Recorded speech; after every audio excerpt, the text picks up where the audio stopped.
कर्नाटक की 224 सदस्यीय विधानसभा के लिए बुधवार को मतदान हुआ। 13 मई को रिजल्ट सामने आने वाले हैं, लेकिन एग्जिट पोल में जो बातें सामने आ रही है वो यही है कि कांग्रेस अच्छे पोजीशन में है, जिसको लेकर लगातार कांग्रेस के तमाम जो कार्यकर्ता है वो जश्न मनाते हुए भी नजर आ रहे हैं। इस वक्त इसी मसले पर बात करने के लिए हमारे साथ मौजूद है महासचिव राकेश सिन्हा। मिनी से बात करेंगे, जानने की कोशिश करेंगे कि एग्जिट पोल के जो परिणाम सामने आए हैं उससे कांग्रेस कितनी खुश है।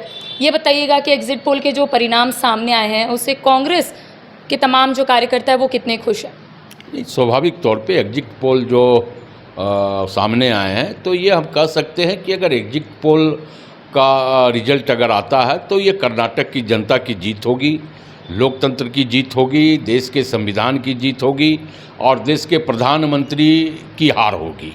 तो कर्नाटक की जनता ने इसका आगाज़ कर दिया है। अब अंजाम 2024 में भी दिखेगा। भारतीय जनता पार्टी पूरी तरह सिमट करके 2024 में भी रह जाएगी। जब प्रचार प्रसार हो रहा था उस वक्त कई बातें निकलकर सामने आ रही थी। एक और जहां भारतीय जनता पार्टी कई मुद्दों को लेकर यहां पर घेरती हुई भी नजर आ रही थी। घोषणा पत्र को भी लेकर कई सवाल उठ रहे थे कि किस तरीके से जो कांग्रेस अपने मैनिफेस्टो में ये कैसे बोल सकती है कि बजरंग दल को वो बैन करेगी। कई सवाल उठ रहे थे जिसको लेकर झारखंड की सियासी सरगर्मी भी तेज हो गई थी। हालांकि अब तमाम चीज़ें जो है ईवीएम में कैद हो गया है। क्या कुछ है आप लोगों के अंदर, क्या कुछ सोच है अभी फ़िलहाल? नहीं, देखिए, जो हथकंडे भारतीय जनता पार्टी ने अपनाया कर्नाटक के चुनाव में, तो कर्नाटक की जनता ने उस हथकंडे को एक सिरे से खारिज करने का काम किया। कर्नाटक की जनता ने कहा कि 40% भ्रष्टाचार हम बर्दाश्त नहीं करेंगे और भ्रष्टाचार मुक्त कर्नाटक हमें चाहिए। हमें कोई एजेंडा नहीं चाहिए, हमें विकास चाहिए, हमें अच्छी शिक्षा चाहिए। तो कर्नाटक की जनता ने इस पर मत किया है। धर्म के नाम पे, बजरंग दल के नाम पे कर्नाटक की जनता ने मत नहीं किया है। और ये भारतीय जनता पार्टी का तो चाल और चरित्र कर्नाटक के चुनाव में फिर से एक बार सामने आया है। जिस चाल और चरित्र को कर्नाटक की जनता ने पूरे सिरे से खारिज करने का काम किया है, भारतीय जनता पार्टी के इस चेहरे को धर्म की चाशनी में डुबो करके जो समाज को बांटने का प्रयास भारतीय जनता पार्टी ने किया था। अच्छा, ये बताइएगा कि 5 पॉइंटर्स लेके कांग्रेस जो है तमाम जनता के बीच में पहुंची, तो क्या लगता है उसका भी फ़ायदा यहाँ पर मिला है? नहीं, स्वाभाविक तौर पे देखिए, अब देश की जनता हो या किसी राज्य की जनता हो, अब वो विकास चाहती है। वो यह चाहती है कि हम महंगाई से हमें निजात मिले।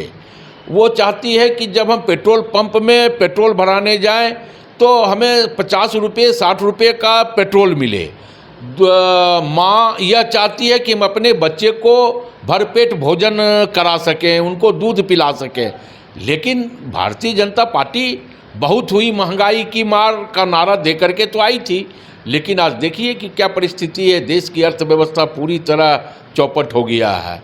एक व्यक्ति इन 7 सालों के दरमियान जो देश का 609वें स्थान पर था वो आज 1 नंबर के स्थान पे पहुंच गया है। उसके बंदरगाह पे ड्रग्स पकड़े जाते हैं लेकिन सरकार खामोश रहती है।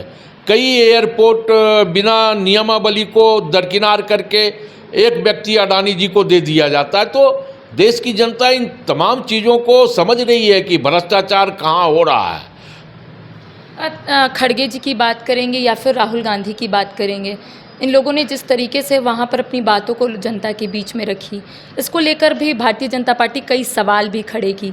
अब क्या लगता है उन लोगों का जो मेहनत है वो रंग लाया?